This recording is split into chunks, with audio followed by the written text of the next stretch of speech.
देखिए, भारत मुज़ाकरात करता है मुज़ाकरात के लिए और वक़्त को टालता है, वक़्त गेन करता है। और वो आर्टिकल 370 और 35 ए वग़ैरह को वापस लें ना लें, मुज़ाकरात हों या ना हों, दोनों तरह से वो आपके लिए कोई ख़ास मुफ़ीद नहीं होंगे, क्योंकि हमने 72 साल का एक तजुर्बा देखा है। फिर मोदी का अपना एक कैरेक्टर है कि इस शख्स ने जो भी स्टेप उठाया, ये इसने वापस नहीं किया।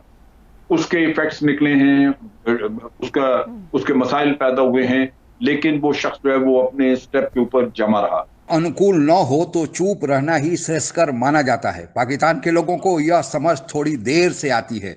बड़बोने पल में कहिए या फिर पैगंबर मोहम्मद साहब के तस्वीर के मामले में फ्रांस और यूरोपियन यूनियन से पाकिस्तान ने पंगा तो ले लिया, पर जब उसके परिणाम सामने आने लगे तो फिर उसको घुटने के बल झुकना पड़ा। फ्रांस और यूरोपियन यूनियन का मान मनोबल का दौर जारी है।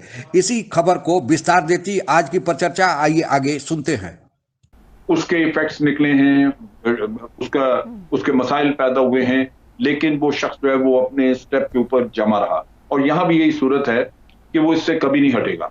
लेकिन अगर आप मुज़ाकरात कर लें उसके बगैर, तो आपको वैसे भी कुछ हासिल नहीं है। इसमें 2 नुकात हैं देखने वाले। एक तो ये है कि उसने जो आर्टिकल 35 ए ख़त्म किया था, उसकी वजह से वो शरीयत जो है वो वहाँ पे लोगों को धड़ाधड़ देते जा रहे हैं, और वो वक़्त गेन करेंगे कि 2, 4, 5 साल में यहाँ पे आबादी का तनासब बदल जाए। जिन लोगों को शरीयत दे रहे हैं, उनकी शराइत कुछ और हैं कि वो थोड़े वक़्त के लिए कश्मीर में रह चुके हैं, 5 साल ये वो। लेकिन कोई केरला में रहता है, कोई उत्तर प्रदेश में रह रहा है, वो सिर्फ़ वोट डालने के लिए आ जाएँगे। तो आपको कहा जाएगा उस वक़्त, जब जब ये सूरत-ए-हाल आ जाएगी, तो आपको कहेंगे कि अच्छा ठीक है, अगर आपने यूनाइटेड नेशन की करारदादों के तहत कुछ करवाना है, इस्तिस्वाब राय वग़ैरह तो प्लेबिसाइड करवा लें, तो आप उसका क्या करेंगे, क्योंकि आबादी का तो तनासब बदल चुका होगा। तो ये एक है।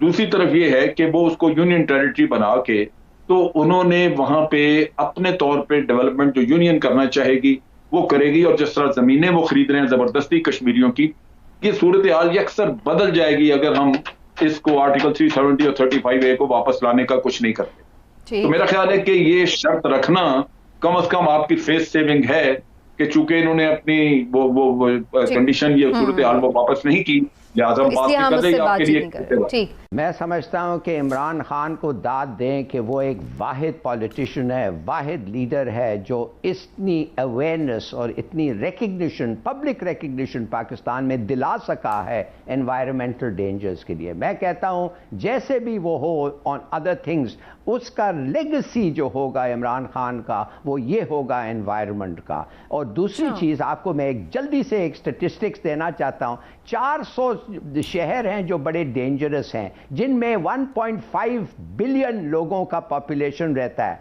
100 सिटीज़ में 99 जो हैं वो साउथ एशिया में हैं, हमारे इलाके में। कराची नंबर 12 है, लाहौर नंबर 15 है, और 70 लाख लोग मर रहे हैं prematurely. Can you imagine? 70 lakh लोग हर साल प्रेमेच्योरली मरते हैं इसलिए कि एनवायरनमेंट और स्मॉग और पोल्यूशन इतना है।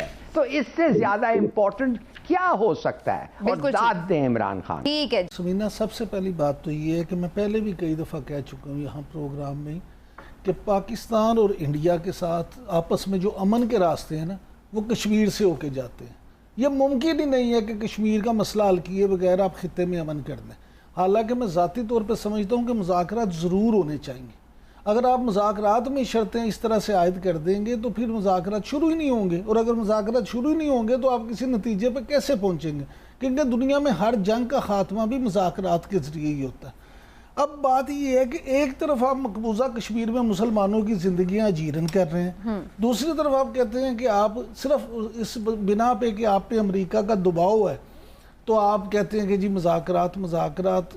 इंडिया पे भी इस वक्त बड़ा अमेरिका का दबाव है। उसकी बुनियादी वजह ये है कि अमेरिका ये चाहता है कि अफ़गानिस्तान से इनखला जो फौजों का, उसमें कहीं किसी भी तरीके से पाकिस्तान अपना रोल अदा करे और उसमें वो निकालने में कामयाब हो जाए। अब पाकिस्तान और इंडिया में अगर आप समझे कि मामला ख़राब होते हैं तो पाकिस्तान तो पूरी तरह उस तरफ तवज्जो ही नहीं कर सकता। ये सारी चीज़ें अगर आप देखें तो मैं समझता हूँ जो हिलाली साहब इतराज़ कर रहे थे ना अभी, कि ये प्राइम मिनिस्टर ने क्यों कहा है। प्राइम मिनिस्टर मुझे ऐसा लगता है लाली साहब कि शायद फेस सेविंग चाह रहे हैं। अच्छा, जिस सऊदी अरबिया, यूएई, चीन, आईएमएफ, वर्ल्ड बैंक आदि के तरफ बार बार हाथ फैलाना पड़ता है। जो कर्ज देगा वह अपनी बात भी मनवाएगा और ऐसा ही पाकिस्तान के साथ हो रहा है। यूरोपियन यूनियन ने तो सीधे तौर पर पाकिस्तान को कर्ज नहीं दिया, पर अपने यहाँ के मार्केट में सभी 26 यूरोपियन यूनियन के देशों ने पाकिस्तान के सामानों को, जो पाकिस्तान में सामान उत्पादित होते हैं, उनको अपने यहाँ विशेष सहूलियत प्रदान किया, जिसके कारण पाकिस्तान के सामान का वहाँ पर मांग कई गुना बढ़ी और व्यापार में भी कई गुना वृद्धि हुई, जो पाकिस्तान के आर्थिक सेहत के लिए बहुत अच्छी बात थी। पर फ्रांस में जो पैगंबर मोहम्मद साहब की तस्वीर बनाई गई थी और उसके कारण अन्य मुस्लिम देशों में तो थोड़ा बहुत मुजाहरे हुए, प्रदर्शन हुए, पर पाकिस्तान में इसका परिणाम और प्रतिक्रिया सबसे ज़्यादा देखने को मिली। यहाँ तक कि एक धार्मिक कट्टरपंथी पार्टी तहरीके लबैक ने 7 दिनों तक पूरे पाकिस्तान को बंधक बना लिया था और इस दौरान न जाने कितने जान माल का नुकसान हुआ, कितने पुलिसकर्मियों को, निर्दोष लोगों को अपने जान से हाथ धोना पड़ा। फ्रांस के राजदूत को भी पाकिस्तान से बाहर निकालने की बात होने लगी, लेकिन इन सब के प्रतिक्रिया स्वरूप फ्रांस ने और फिर फ्रांस के इशारे पर सभी यूरोपियन यूनियन के देशों ने जब पाकिस्तान पर आर्थिक प्रतिबंध लगाना शुरू किया, नकेल कसना शुरू हुआ, तब पाकिस्तान की चीखें निकलनी शुरू हो गई। गरीबी में आटा गीला हो गया। इसी कारण पाकिस्तान को झुकना पड़ा